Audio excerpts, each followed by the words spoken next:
We started out with a $940 million hole in the current year. As of right now, it appears that we're about $30 million short. So obviously that's a better number.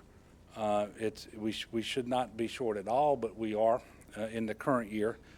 On the other side, with respect to next fiscal year, we started off a little over $2 billion short, and right now we're $800 million short.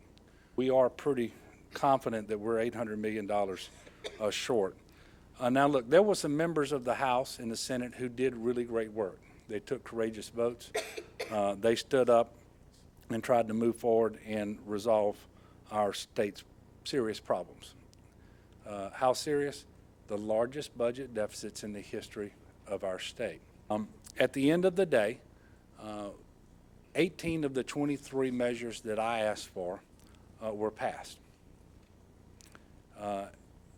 We didn't get where we needed to, and the fact that we remain short for both this year in the amount of $30 million and next year for $800 million is because I was 18 for 23, as opposed to doing just a little bit better, which is what we should have done.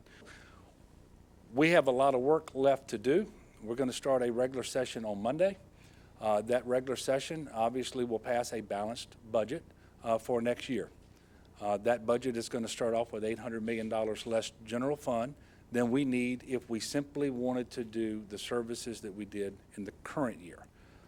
That number is big, and so it's going to be very difficult. We will have more information for you all. Probably sometime tomorrow you will get a notice of an additional press conference where we will have more to share with you in terms of how those cuts will be allocated when we come back into session. And the first thing that happens with respect to the budget bill is Jay Darden, the Commissioner of Administration, is going to go in and offer some amendments to the executive budget proposal that we've already put before the legislature. As you will recall, that executive budget proposal was $2 billion short. So we do have, obviously, more revenue to allocate and put into the budget.